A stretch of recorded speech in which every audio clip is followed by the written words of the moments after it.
तरह का law theorem है और इसके बारे में हम पढ़ते हैं।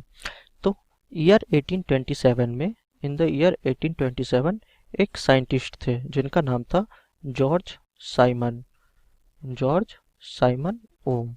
तो ये इन साइंटिस्ट का पूरा नाम था। इन्होंने क्या किया, इन्होंने एक एक्सपेरिमेंट किया। उस एक्सपेरिमेंट में क्या किया, इन्होंने एक मेटेलिक कंडक्टर ले लिया। मान लीजिए ये एक मेटेलिक कंडक्टर है और इस मेटेलिक कंडक्टर के दोनों टर्मिनल्स के अक्रॉस जो है एक सोर्स लगा दिया, एक बैटरी या फिर कहिए ईएमएफ का सोर्स लगा दिया। ये सोर्स लगा दिया तो यहाँ इसने वोल्टेज ई दी और यहाँ करंट आई फ्लो कर रहा था। तो इन्होंने इसे ऑब्जर्व किया, वोल्टेज और करंट दी इसे, और क्या किया उन्होंने, ऑब्जर्व किया। उन्होंने ग्राफ ड्रॉ करना स्टार्ट किया। तो ये लीजिए, एक एक्सिस पर उन्होंने क्या किया, एक एक्सिस पर वोल्टेज डाल दी और एक एक्सिस पर आई करंट डाल दिया। तो ये एम्पियर्स में और ये जो है वोल्टेज में ही रहने दिया, वोल्ट। तो इस तरह से इन्होंने अब क्या किया कि हर भी वोल्टेज के लिए, जैसे v इज इक्वल टू 0 पे, मान लीजिए v इज इक्वल टू 0 पे i की 0 वैल्यू आई तो यहाँ डाला।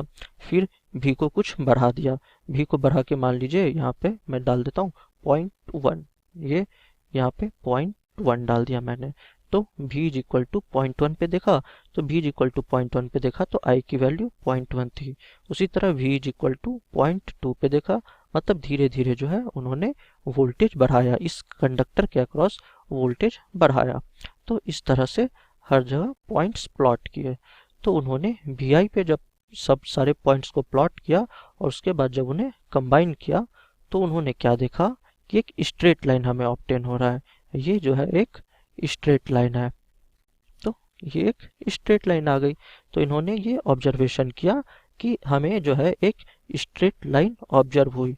तभी उन्होंने ये कॉन्सेप्ट दिया कि स्ट्रेट लाइन का मतलब है कि जो हमारा वोल्टेज है, voltage is directly proportional to current, directly proportional to current. तो हमें ये कर्व से भी पता चल रहा है कि स्ट्रेट लाइन का मतलब है कि जो हमारा वोल्टेज है वो डायरेक्टली प्रोपोर्शनल है करंट के। तो उन्होंने इस चीज को ऑब्जर्व किया और यही स्टेटमेंट जो है, यही स्टेटमेंट कहलाई ओम्स लॉ, जो कि उनके सरनेम पर पड़ा है। So this statement is Ohm's law, voltage is directly proportional to the current flowing through the, वो हमारा जो वायर है। और एक कंडीशन इसमें क्या दी थी कि provided temperature remain the same, मतलब पूरे एक्सपेरिमेंट में जो है उनकी जो टेम्परेचर थी वो बिल्कुल कांस्टेंट थी। सो temperature remains the same. So this is complete statement of Ohm's law. तो उसके बाद क्या कंक्लूजन किया उन्होंने कि v जो है अगर वो डायरेक्टली प्रोपोर्शनल टू i है तो ये प्रोपोर्शनलिटी कांस्टेंट को हटाते हैं। तो यहाँ से क्या आया कि v by i is equal to some constant होगा। तो ये कोई कांस्टेंट होगा, तो उन्होंने इसी कांस्टेंट का नाम दिया रेजिस्टेंस, इस कांस्टेंट का नाम दिया रेजिस्टेंस और उन्होंने इसे डिनोट किया कैपिटल R से। तो ये आ गई थी। तो यहाँ से v इज इक्वल टू मेरा क्या हो गया, I इंटू आर। तो v is equal to I R, कभी कभी हम v is equal to I R को भी डायरेक्ट ओम्स लॉ कहते हैं। तो ये जो रेजिस्टेंस R इन्होंने यहाँ पर इंट्रोड्यूस किया, ये रेजिस्टेंस R क्या थी, तो ये रेजिस्टेंस R जो थी, R जो है एक कांस्टेंट है, R is a constant, R is a constant at a, मतलब किसी भी मेटेलिक वायर के लिए एक ये कांस्टेंट है at a given temperature. R is constant for a given metal at a given temperature, किसी given temperature पर। और इस R को हम कहते हैं resistance, this R is called resistance. यानी R जो है किसी भी मेटल की एक प्रॉपर्टी है, तो it is a property of the matter. और ये कैसी प्रॉपर्टी है, ये एक ऐसी प्रॉपर्टी है to resist the flow of charge through it. Resistance का मतलब ही हमें यहाँ से पता चल रहा है कि टू रेजिस्ट। तो resistance is the property of the material to resist the flow of charges through it. तो ये है हमारी रेजिस्टेंस। और इस रेजिस्टेंस की जो SI यूनिट है, उस SI यूनिट है SI unit of resistance, SI unit of resistance is ohm, ये ओम है।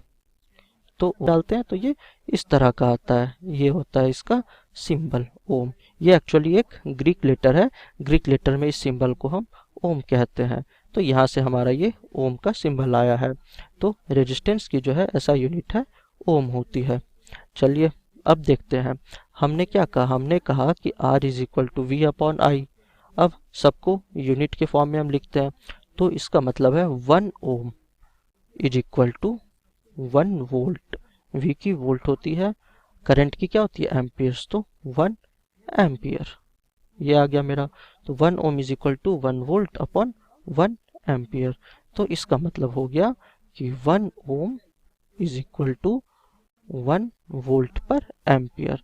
तो कभी कभी आपको ओम की जगह ये भी लिखा हुआ रहेगा वोल्ट पर एम्पियर V/A, ये भी हमारा लिखा हुआ रहता है। तो ये हमारा ओम का डेफिनेशन हो गया, मैथमेटिकल डेफिनेशन ये हमारी ओम की आ गई।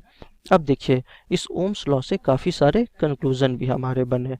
तो कंक्लूजन्स में दिखता हूँ, कंक्लूजन्स तो कई तरह के हमारे कंक्लूजन्स आई। इसी को हम मॉडिफाई कर देंगे तो कई तरह के कंक्लूजन्स आ जाएंगे। जैसे V is equal to IR होता है, तो यहाँ से I की वैल्यू क्या हो गई, I की वैल्यू हो गई V अपॉन R। ये हो गई मेरी current is equal to V upon R। तो इसका मतलब क्या हुआ कि फॉर अ कांस्टेंट वोल्टेज, अगर मैं कांस्टेंट कर दूं वोल्टेज को, तो मेरी करंट जो है वो क्या हो गई, वो इन्वर्सली प्रोपोर्शनल हो गई रेजिस्टेंस के। ये आ गया इन्वर्स रेजिस्टेंस, मतलब अगर रेजिस्टेंस में बढ़ाऊंगा तो मेरी करंट जो है वो घटेगी। तो इन्वर्स रिलेशन मेरा आ गया। तो ये एक हमारा कंक्लूजन था। उसी तरह अगर मैं क्या करूं, मैं इसी में, ये अगर मेरा पहला कंक्लूजन है, दूसरे कंक्लूजन में मैं क्या करता हूँ, V is equal to IR होता है। तो फॉर अ कांस्टेंट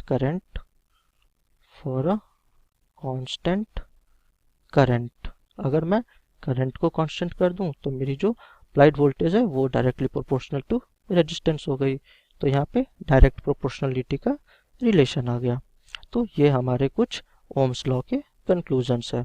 तो ओम्स लॉ में बेसिकली उन्होंने यही स्टेटमेंट कही थी कि जो हमारी वोल्टेज है वो करंट के साथ प्रोपोर्शनलिटी मेंटेन करती है, और उस प्रोपोर्शनलिटी कांस्टेंट को उन्होंने रेजिस्टेंस का नाम दिया। हमारा रेजिस्टेंस जिसे हम कैपिटल R से डिनोट करते हैं, रेजिस्टेंस जो है वो काफ़ी फैक्टर्स पर